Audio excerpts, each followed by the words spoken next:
Andy, y este sube y baja no solamente se ve en Argentina, sino que se ve también en otros lugares. Recientemente hemos visto como los amores de China y Estados Unidos pues vuelven a entrar en un momento de crisis. Nuevamente vemos al presidente Trump imponiendo impuestos, analistas que apuntan a que esto va a comenzar a convertirse en una crisis de moneda y en una guerra que va a ir mucho más allá de la guerra comercial.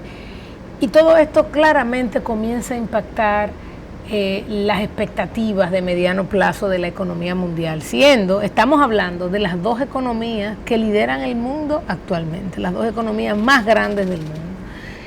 Y esto se da, Andy, en un escenario donde Europa todavía no logra arrancar, donde Europa todavía sigue haciendo políticas de incentivos del gasto, donde estamos viendo con una América Latina también que está debilitada, y Asia que sigue creciendo, que tiene países que están ahí creciendo, India y África también con ciertos avances, pero que todavía también siguen en economías que no están muy fuertes. Y todo esto apunta, Andy, pues a una desaceleración de la economía mundial. Es lamentable. El mundo, los economistas han documentado muy bien los ciclos mundiales, ¿verdad? Y esos ciclos, cuando se ven las teorías, no vienen determinados por los temas que estamos viendo ahora, por guerra comercial, etcétera. Vienen más bien determinados por la naturaleza misma de las economías, que suben y bajan en ciclos naturales hasta que van logrando nuevos equilibrios, dependiendo obviamente de las políticas que se llevan a cabo. En el caso actual, luego de que los ciclos que estamos viendo ahora, además de que son muy pronunciados, son muy cortos antes. O sea, estábamos hablando, o muy largos, ¿verdad? O sea, vinimos de la crisis financiera del año 2017. Recién en el año 2013, yo te diría, 2014, comienzan los países a dar algunas indicaciones. En estos días leía yo que ya se cumplen 10 años de la crisis de Grecia. Sí. Increíblemente.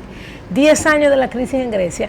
Y luego de salir y comenzar todo un crecimiento, una reducción del desempleo en Estados Unidos, todo esto iniciado obviamente por el presidente Barack Obama, y una tendencia mundial a las economías, al nacionalismo, una tendencia mundial, porque toda esa crisis, uno de los entregables de esa crisis, pues fue la vuelta a lo nacional, la vuelta interna, que dio como resultado pues cambios de liderazgo en muchas economías. Una de esas economías fue la de Estados Unidos y obviamente la entrada del presidente Donald Trump. Ante este escenario, Andy, pues los mercados han comenzado a reaccionar, así como sobrereaccionaron en su momento con el inicio del crecimiento y cómo se abultaron los precios de algunas acciones y de algunos índices de los mercados. Esta vez, pues la economía ha comenzado a descontar el hecho de que ese crecimiento que se vio, que se estaba viendo en Estados Unidos y otras economías, pues va a comenzar a mermar.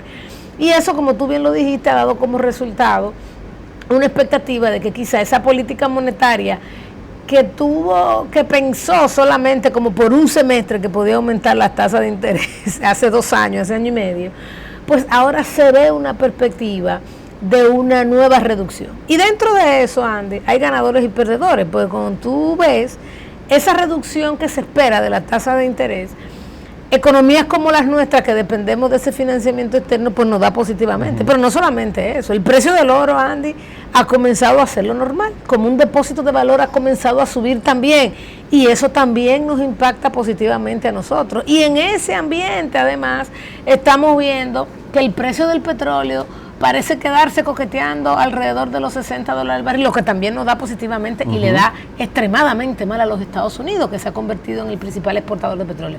Entonces es una situación que, si bien, Andy, como tú dices, tiene esta perspectiva de desaceleración, nos da muy duro en el turismo y en algunas exportaciones a República Dominicana, tiene otros elementos, y la decisión de cada país de cómo afrontarlo va a ser fundamental en esta situación. Yo creo que a nosotros nos queda un mensaje crítico. Es más importante que nunca ahora, Andy, que nosotros como país nos fortalezcamos en términos relativos. Es más importante que nunca, Andy, la implementación de reformas. Mira, la semana pasada se hizo público el informe de Fitch Rating sobre el riesgo de la República Dominicana, donde a diferencia de otras evaluaciones, en estas evaluaciones saca unos puntos, sobre todo con respecto al tema de las finanzas públicas. Estemos de acuerdo o no, eso es algo que impacta la inversión, eso es algo que impacta la percepción externa de República Dominicana, y entre un ambiente como este, donde además tenemos una Argentina como la tenemos, una Venezuela deteriorada, una Centroamérica también con problemas, un México también con incertidumbre, yo creo que lo que menos le conviene a República Dominicana, o donde más puede capitalizar las ganancias que ha tenido hasta ahora en términos de manejo macroeconómico, es en esta situación. Situaciones como esta, Andy, determinan saltos gigantescos para las economías que así lo deciden. Y nosotros tenemos esa oportunidad en el día de hoy, Andy. O sea, si bien es un riesgo, estamos comenzando con el tema del turismo, bueno, pues es un momento para revisitar ese modelo turístico que tenemos, cuáles son los otros mercados que queremos, para redefinir la relación que queremos inclusive con China, para fortalecer nuestra finanza, para implementar. ¿Tú te imaginas en una situación como esta que de repente salga República Dominicana finalmente implementó la reforma del sector eléctrico, salió con una reforma fiscal, mejoró el tema del mercado laboral, hizo 4 o 5 reformas como la que solíamos ver a inicios de los años 90 en casi todos los países? Eso, Andy, nos catapulta de una manera increíble. Definitivamente. Yo creo que estamos viviendo en un momento de mucha incertidumbre en los mercados globales. Parecería que esta incertidumbre va a continuar.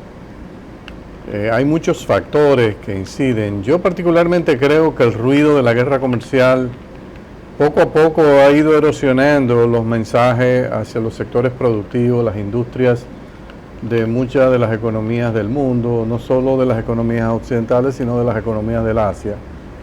Y lo que uno ha estado viendo de desaceleración del crecimiento en China, en Alemania, en algunas economías europeas, todo el ruido de la insostenibilidad de la fiscalidad italiana, el menor nivel de crecimiento también en otras economías de la Unión Europea, el caos que se avecina con el Brexit a cualquier costo bajo la primera magistratura ahora de Boris Johnson, y sin lugar a duda un elemento que uno tiene que reconocer que le mete mucho ruido, y es el estilo del presidente de los Estados Unidos. Es un hombre que él entiende que la economía mundial se puede manejar de la misma manera como se manejan las relaciones entre empresas y procesos de negociaciones, donde muchas veces lo que sí puede ser juego de suma cero en el caso de negociaciones de empresas, no necesariamente se da en el caso de las negociaciones entre las economías del mundo,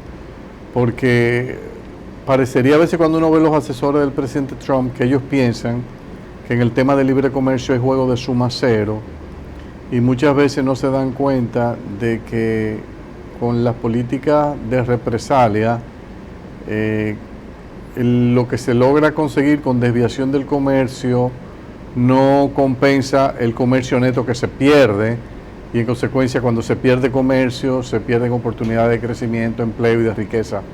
Y eso es lo que uno ha estado comenzando a ver, y es lo que está comenzando a sentir en la economía mundial, que esta guerrita comercial comienza a meter un espíritu negativo, una sensación de pesimismo. Fíjense que cada vez que el presidente Trump pospone la implementación de una entrada en vigencia de un arancel, los mercados rebotan positivamente, pero cada vez que da una declaración en vía contraria, sucede lo contrario, y en consecuencia los mercados se desploman. Un pleito permanente con la Reserva Federal. Ahora estos nuevos indicadores que hay apuntan a que la Fed va a tener probablemente que sentar y ver si es necesario otro nuevo recorte de tasa. Pero estamos entrando en un periodo realmente de mucha inestabilidad, que a mí me preocupa por el hecho de que yo no sé si los estrategas de Trump están convencidos de que el punto más fuerte que él tenía para las elecciones del año que viene era precisamente la economía. Pero yo siento que actuaciones y pronunciamientos que se están dando no están contribuyendo a garantizar que esa economía se mantenga fuerte en los próximos meses. Y en consecuencia, si el presidente Trump quisiera reelegirse, que es algo que él ha declarado, hasta qué punto no resulta contraproducente toda esta incertidumbre. Mientras todo eso ocurre, República Dominicana comienza a prepararse para sus elecciones del año 2020. Mira, Jackie, yo soy un convencido de que la República Dominicana es un país esencialmente privilegiado. Esencialmente privilegiado porque cuando tú observas los países de la región, en casi la mayoría tú encuentras que hay en los debates electorales debates de posiciones ideológicas. Claro. O sea, tú tienes la centro-derecha contra la centro-izquierda y las dos son fuertes. En la mayoría de los países. Mira, ahora esto es Argentina, una posición conservadora de Macri es derrotada y resurge ahora la izquierda. El caso de México, políticas económicas sensatas y ahora aparece un señor que se cree ungido por el Espíritu Santo con un discurso populista y con unas ideas totalmente descabelladas y tiene la economía prácticamente postrada con cero crecimiento, que es López Obrador. O sea, de las dos economías más grandes, tú tienes eso. Brasil se ha movido también así, entre posiciones, gobiernos de derecha, gobiernos de centro izquierda. Ellos tuvieron la ventaja de un Lula que durante muchos años hizo reformas que aunque iban a revitalizar al trabajador, al mismo tiempo cuidaron la productividad y la competitividad de la economía y la economía creció vigorosamente. O sea que fue un gobierno de centro izquierda, pero con mentalidad de economía de mercado, economía social de mercado. Chile, a veces hemos tenido, o sea, tenemos la socialdemocracia, a veces con posiciones y candidatos un poquito radicales, y tenemos a Piñera con una posición más de derechas conservadora. República Dominicana es una maravilla. Agarra a todos los candidatos. Creo que hay como 15 o 16 candidatos de los que tienen posibilidades. Ninguno de esos 15 pone en duda cuál es el modelo económico. No, ninguno. Cuál es la posición con que se deben manejar las finanzas públicas. ¿Cuáles son las reformas la apertura, que hay que realizar? la competencia, todo tan claro. O sea, esto es un país bendito. O sea, aquí hay mucha gente preocupada miren, no hay razón para preocuparse. Porque la mayoría de los candidatos del PLD y del PRM, que son los dos partidos que tienen chance, tienen posiciones que cuando usted la analiza en estricto senso en lo económico, son de centro derecha, no con una connotación negativa, lo que quiero decir, una connotación de manejo conservador de la economía, respaldando al sector privado, promoviendo la inversión extranjera, promoviendo apertura, promoviendo competitividad y haciendo todo el esfuerzo que sea necesario para tener finanzas públicas sostenibles. Todos son alérgicos a la devaluación masiva y a la inflación. Entonces, este es un país que para los inversionistas, los que no lo han descubierto, no se están dando cuenta que este es su mejor refugio. República Dominicana es el mejor refugio para todos esos capitales que hoy van a huir de Argentina o de México, que se están volviendo locos. Si vienen aquí a Dominicana, a todos les va a ir muy bien. Hasta la próxima.